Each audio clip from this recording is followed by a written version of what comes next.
But just briefly to say why I ended up going to Bolivia to work for 6 months. Firstly, it was part of a college work placement. It was an obligatory 6 months working abroad as part of my degree in international development. But I was particularly attracted to the work of the Democracy Center, which really works from a position of solidarity rather than kind of top-down development work. They don't really do development work at all.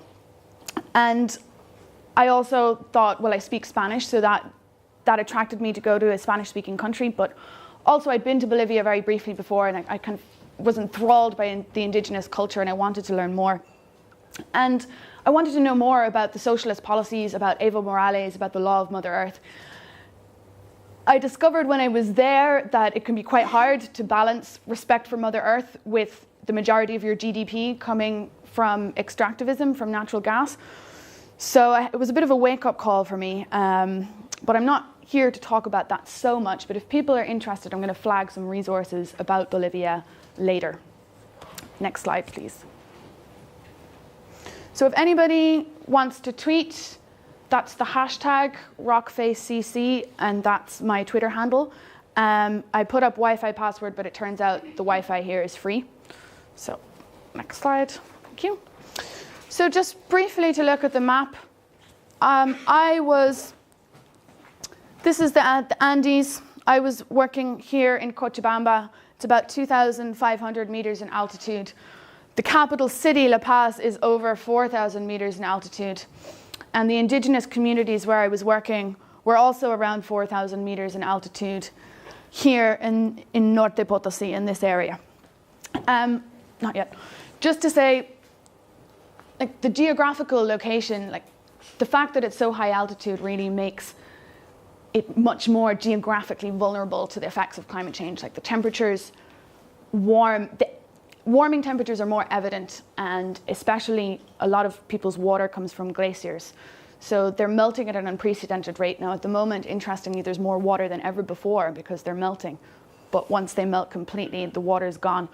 And also, the majority of the indigenous population is centered in that Andean region. And there's also quite a high level of social vulnerability to climate change because of their marginalized position, because they tend to be poorer with less education. Just briefly to say, this is the 3 areas of work that the Democracy Center focus on. And really, across all 3 areas, their main emphasis is on strategizing campaigns, on strategic advocacy. And that's really what attracted me to the organization. The center's been in Bolivia since the late 90s, and I want to tell this brief story that kind of illustrates a little bit about Bolivia's history of social movements, which I think people here will find interesting, as this particular story is around privatization of water, which is something that we're currently facing in Ireland. And in 2000, Bolivia was drawing down a loan from the World Bank, and the World Bank said, well, we'll give you the money, but on the condition that you privatize your water scheme. And so they sold the water rights of Cochabamba to a company called Aguas de Tunari, and Tunari is kind of quite a local name. It's the name of a local mountain. So the company sounds really local, but actually it was a subsidiary of Bechtel, which is a US multinational. So Bechtel stepped in, and they hiked the water rates up to sometimes 1/3 of people's incomes, like unaffordable levels. And the water system didn't really improve. It was still quite bad. So the people marched. They actually shut down the city of Cochabamba for a week. Part of the reason it's easy for them to blockade in that way is because there aren't so many arteries coming into the city. It would be more challenging in a city like Dublin, for example, to actually shut down the city the way these people did. But nonetheless, huge amount of people out on the streets. And the Bolivian government, it got quite violent. They sent in military, they sent in police, but eventually they had to rescind the contract with Bechtel, and the people won that campaign. But what they didn't know is that Bechtel used an international free trade agreement to sue Bolivia for lost profits. They said, well, we had a contract with you, and we presumed we were going to get a certain amount of profit out of that, and now you've rescinded it. You can't do that.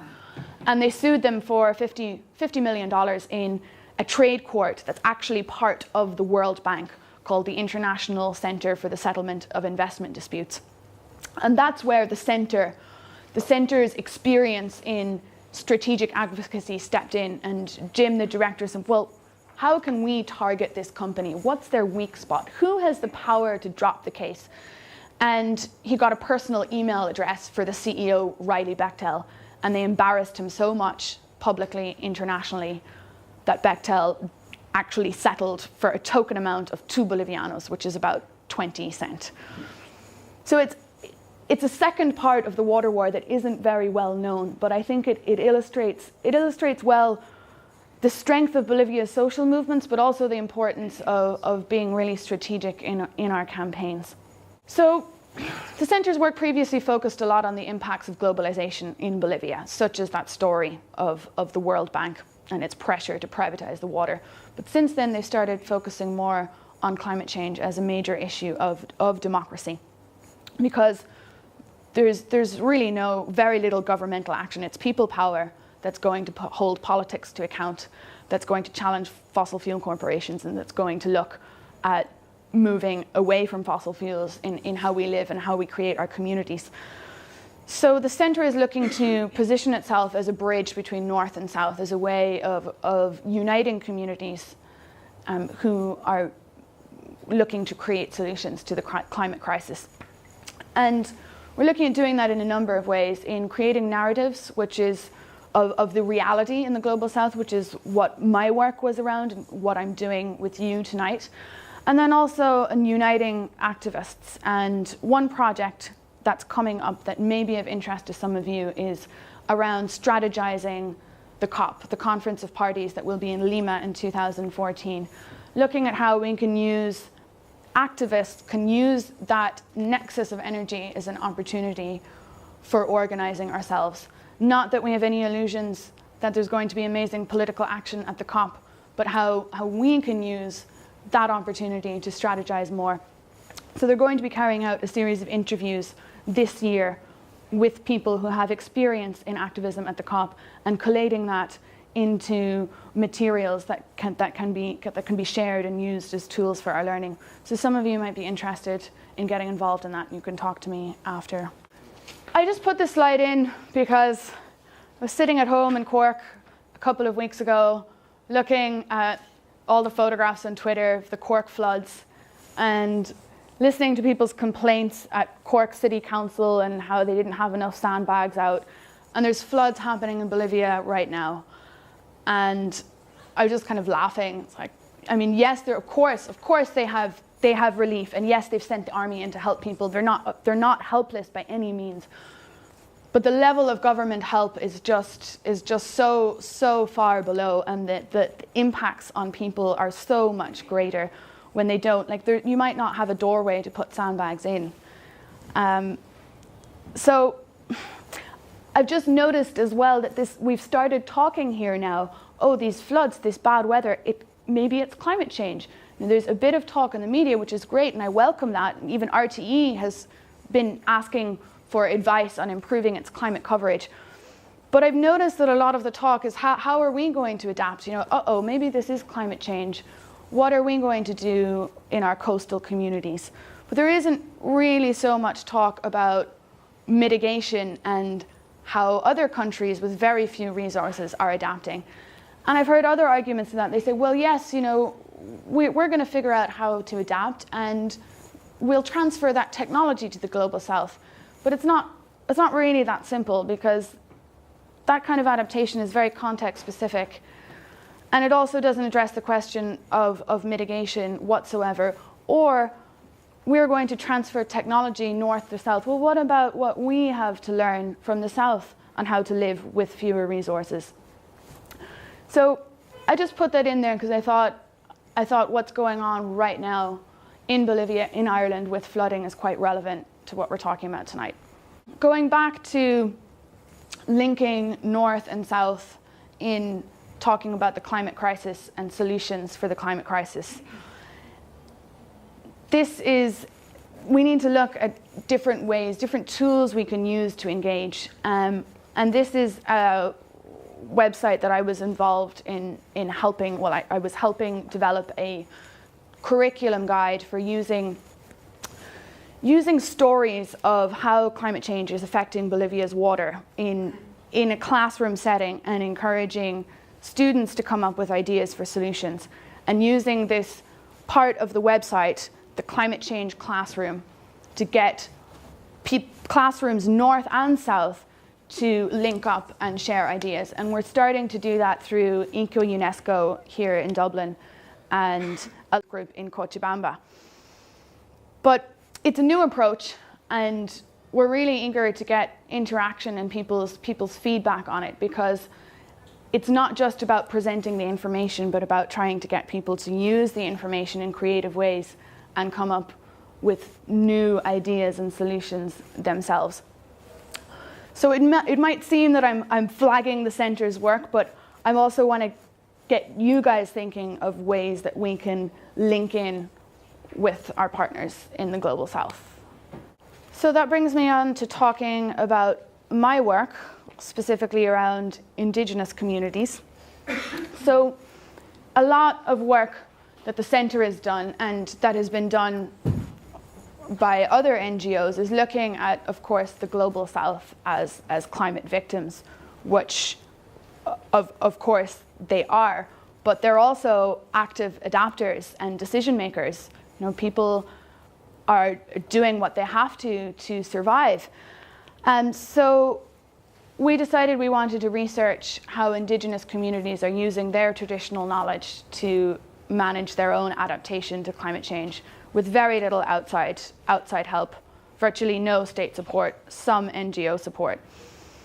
And I knew that it was going to be very difficult to do that by just landing in somewhere for a day. I knew that I would need to stay in a community for a period of time.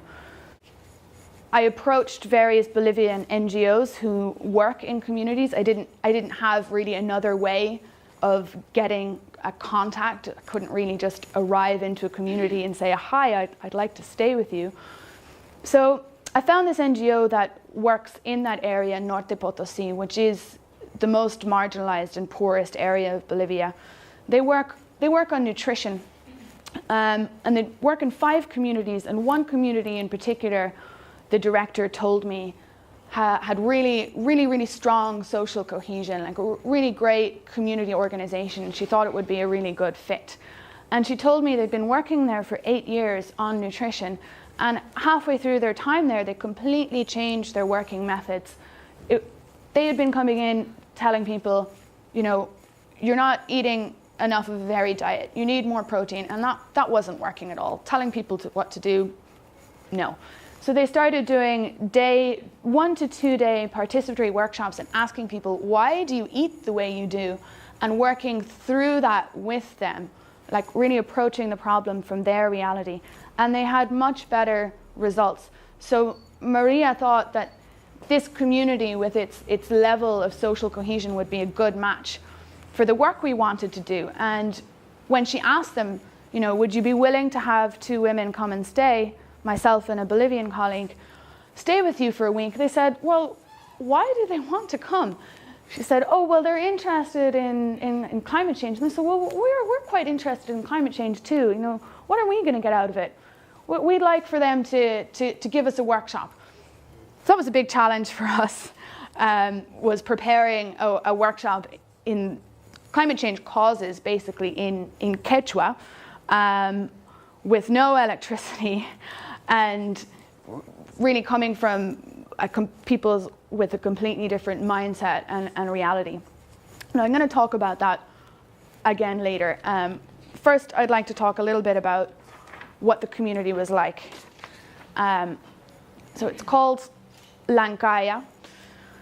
It's really about 40 families in adobe homes like this one. They're spread out along a valley. There's no roads in between them. There's no streets. There's a road that arrives into the community and then stops at the community hall, and then you walk wherever you need to go. There's one little school where kids can go up to senior infants, so up to age 8, and then after that they need to walk 2 hours to go to a town nearby. And it's such a long walk that they actually end up staying there during the week. The kids leave the community for 5 days of the week. And interestingly, the community was founded in 1915 by two brothers who escaped from the mines and decided to go back to the land. So all the men have the same surname. So they're all descended from the same two founders. So they really consider themselves a family. And then they widen the gene pool by marrying women from other communities. But that's a big part of their social cohesion, is that they do consider themselves a family. So this community maybe is a little bit different to other indigenous communities, but that's part of what makes it so interesting. So when we arrived with all of our bags, like we brought enough food for the week, we didn't want to impose on anybody, and we didn't know where we were going to stay. So we were just hanging out at the community hall, and this woman came up and talked to us, and she offered for us to stay with her, and this was her home. And she gave us, we stayed in that little room there on the left, which was the family's only bed made out of straw. So I really felt very privileged. They gave us their only bed, and the whole family slept in the kitchen that had no door. And I just felt it was so important to check my privilege. And not only mine, I was the only white person that had ever stayed there for more than a couple of hours. They normally come in their jeeps and leave again. So that was one thing. But even my Bolivian colleague, that was even unusual. She was really different to them too. She was from the city. So I knew the woman of the family, she was a little bit embarrassed at the food she was serving us. So I just felt it was really important to acknowledge how sharing and how giving they were and show my appreciation. And that right away built a rapport, even though there was a language barrier. So we participated in community life as much as we could. This is walking behind Doña Pascuala. That's her 2-month-old baby on her back. We're going up to the fields to make Chuño, which this is the community's staple food. And would you believe it, that's actually potatoes. It doesn't look like potatoes. Their traditional freeze-dried potato would be the best term I've kind of coined to describe it. And basically, they're small potatoes that are laid out on the ground overnight, and they're left to freeze. And you come back the next day, and you step on them with your feet, and you compress all the water out. And then you leave them, and they dry in the sun. And you do that a couple of times, and eventually they turn into this hard, brown, wrinkly, quite light potato, I suppose. This photograph is of Chuño that's about halfway made. But the most important thing here is that they need complete frost to make them. And they're having major difficulty. Like, this Chuño had already been out on the ground for 2 weeks, whereas normally they were able to make the Chuño in 2 nights. Like, it's just not freezing at all, or it's not freezing enough. And apparently it doesn't taste as good if it's not made all in one go. It's more likely to have rotten parts. It doesn't have such a nice floury texture. Like, they had, just like we have our spud culture, they have their Chuño culture. But it's really important because, well, potatoes are high yielding, they're super nutritious, and then the Chuño can actually be stored for 5 years. And a spud will store for 1 winter, no more. So it's a form of insurance. Like, they grow other crops too, but they always have stacks of feed bags of Chuño that they know there is food there, and they can also sell it if they need some income. So it's a big part of their livelihoods and their culture, and it's loss. It's possibly future loss is a serious blow. Next slide. That's what it looks like cooked. So I ate quite a lot of it. So after we'd been there for a few days, the community invited us to take a walk to one of their growing areas. This is an hour's hike at lower altitude from the community. A really tough hike, I might add, very, very steep, quite a lot of erosion. And they're now growing vegetables and fruit trees down there because it's warmer. So there's the same time that they're maybe losing some things like the reliability of making chuño, they're also gaining some opportunities, and they're taking advantage of them. In particular, they're putting in an irrigation system together with the NGO that invited or assisted us to go there. But as we were walking down there, I kind of noticed some old adobe homes, and I asked about them, and they just casually said, oh yeah, we used to live here. We just moved. We moved higher up because we needed colder temperatures for the Chuño. And my jaw kind of dropped, because the entire community, this is 100 plus people, all together decided, well, this location doesn't really suit us anymore.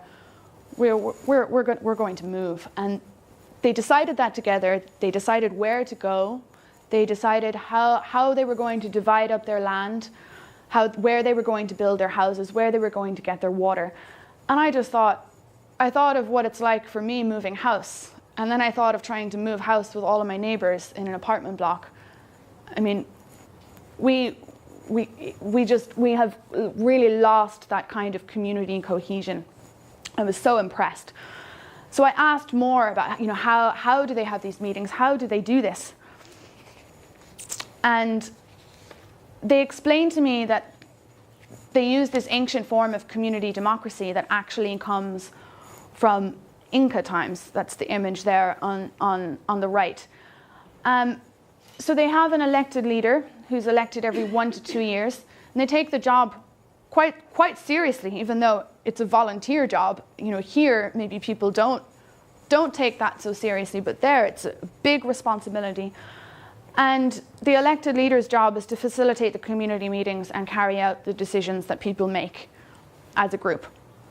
And it's not just at the community level.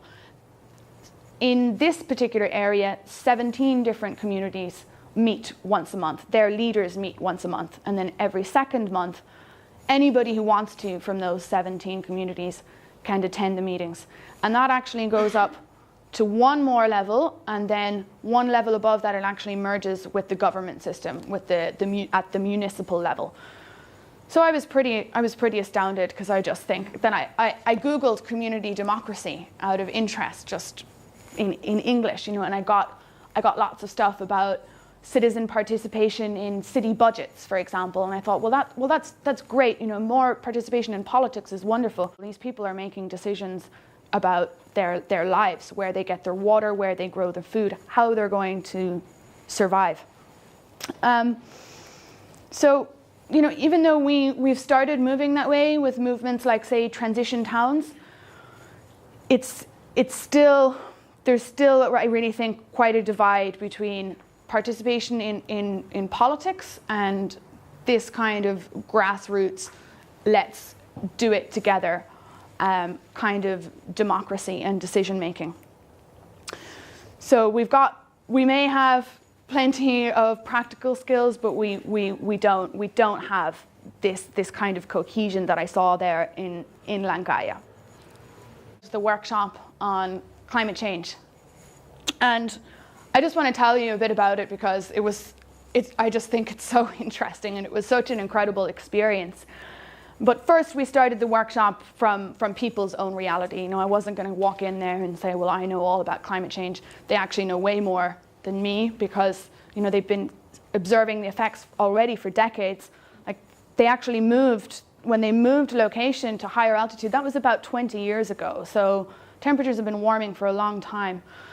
So we got them into groups, and we gave them some questions around what the weather's like, what crops they grow, and we asked them to make drawings for us, so that we wouldn't exclude anybody who can't read or write, because the women can't really read or write. The men mostly can, and the men can speak Spanish. The women just speak Quechua.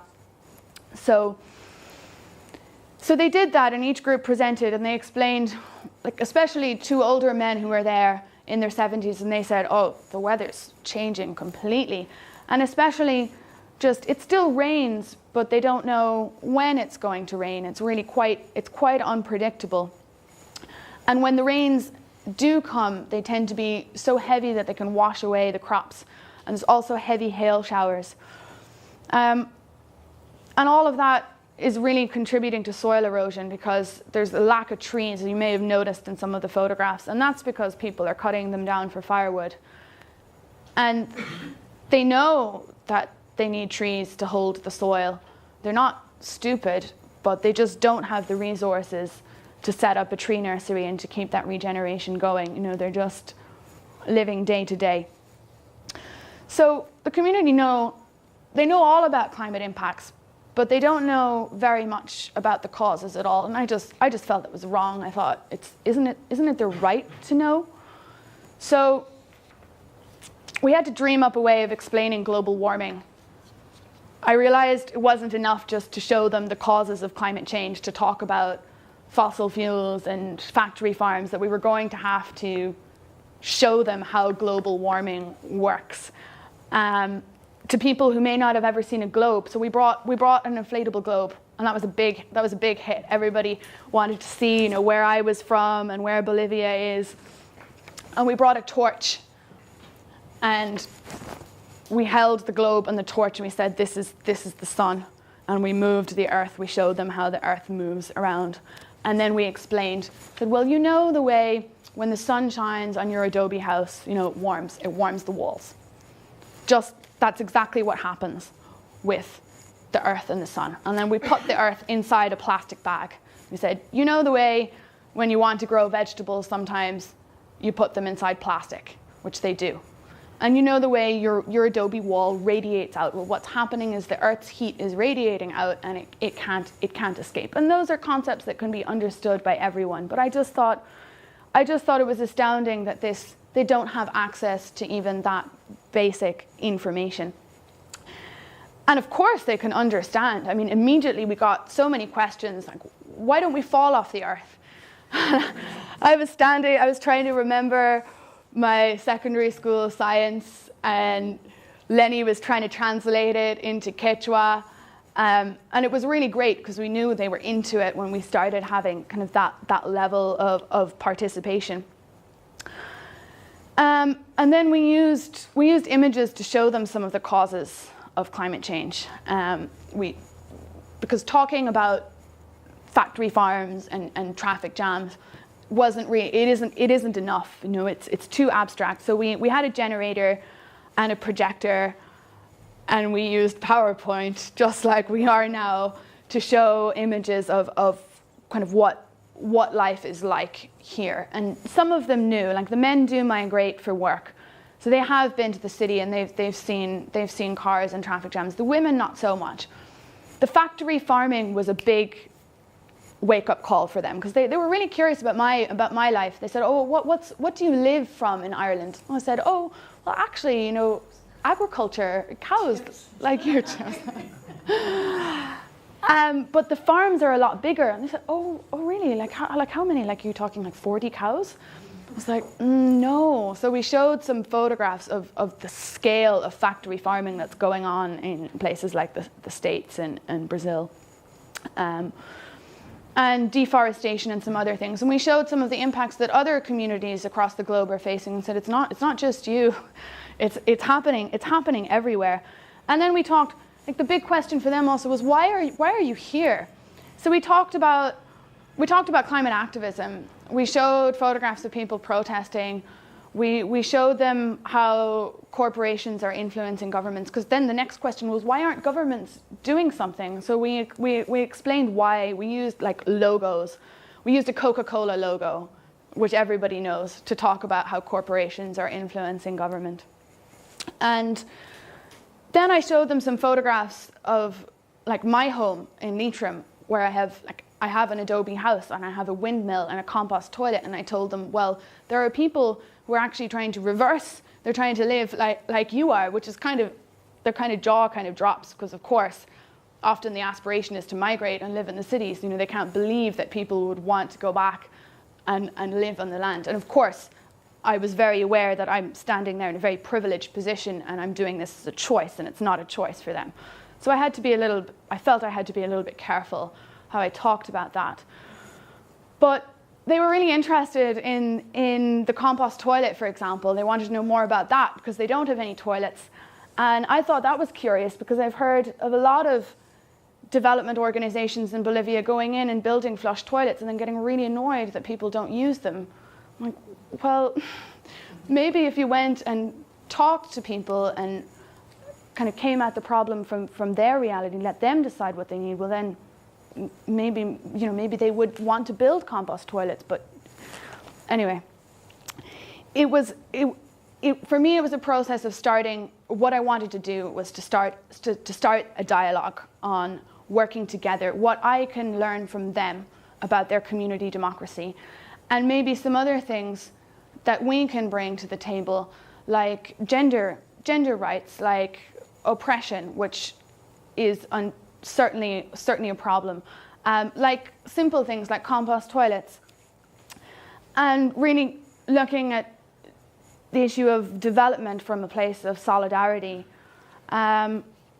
So I just wanted to put up this quote because it's what one of the men said when I got up and I explained that I wanted to learn from them and I wanted this place of exchange. He said, "We don't pollute a lot. In other countries, they pollute more. And those countries, some people are thinking, what can they do to change? So we should write a note and send it on the internet. Let's not pollute so much." And we can show them how. And he was right on the ball. It was exactly what I wanted, why I was there.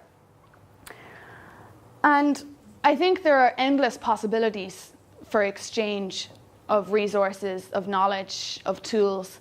I think there are endless reasons why people like the community members in Lancaya should have a say in what we're trying to do here around maybe getting a climate law or fossil fuel divestment or starting community power projects. It's just the big challenge is how do we build those bridges with people like Lancaya.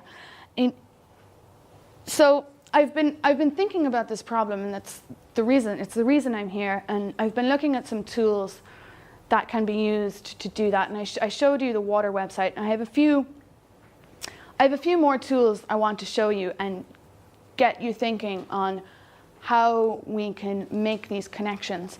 And while I do that, I'm just going to pass around. If anybody would like to just receive a list of resources and some of the ideas we come up with tonight, you can put your name and email address on here, or if you prefer, you can contact me. I've put my email address on there. So I'm just going to pass that round. Ready? Next slide. So I wanted to show this video. I don't think technology is going to allow us. Maybe at the end, if we could try it. But just to say a little bit about it, I visited some other communities looking at how they're using different crop varieties to adapt to climate change. And like it's a lovely film, but I really felt that I just visited these communities for 2 days, and I really felt it didn't have as much value as actually having the respect and the time to go and be with people, even if it is only for the week that I was there in Lancaya. And how important participation is, like actually me participating in community life, but also Lancaya participating in informing my ideas, not me going in with a preconceived notion, well, I want to make this film, so I want to interview you and this is what I'd like you to say. I felt it's still really important to produce materials like this. Like this video can be used to show the reality of people living in the Bolivian Andes and how they're experiencing climate change. But I just think we have to make sure to use those materials in ways that are inclusive and not tokenistic. And of course, it would be even better if the communities actually produced those materials themselves.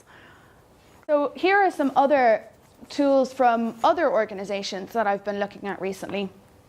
This is one that encourages young people to make multimedia projects around change, but solutions.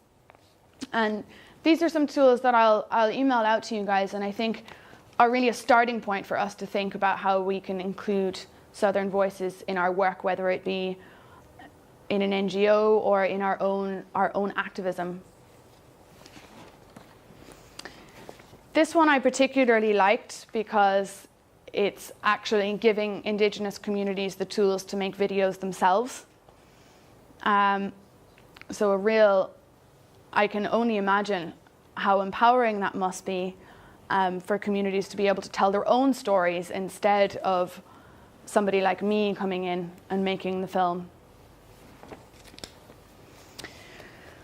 This one is perhaps a little bit more top-down, but I wanted to put it in here because I think it can be hard. Just like me looking for a community to research, I had to go through a Bolivian NGO. You need a gatekeeper, you need a contact. It's not just that easy to connect with people in the South. So this is a network that links together climate and sustainability groups all across the global South, the groups that are calling for climate justice. And I think it's a useful stepping stone to making contacts with groups in the globe. And I put this one in because it's from the United States. It's not doing anything in the South at all, but I just thought it was really, really interesting. It's they're using social networks to get people to send in their observations on the local climate. And then other people can say, oh, well, yeah, I've noticed this too. And then whatever information is sent into them, they disseminate via radio. And I just thought, wow, that could be replicated anywhere in the world. Actually, you wouldn't even need internet because everyone has mobile phones. I mean, people in Lancaya had mobile phones. And everyone has a radio, pretty much. So I just think it's interesting to look at how people are coming up, using technology to come up with new tools that can link people across borders.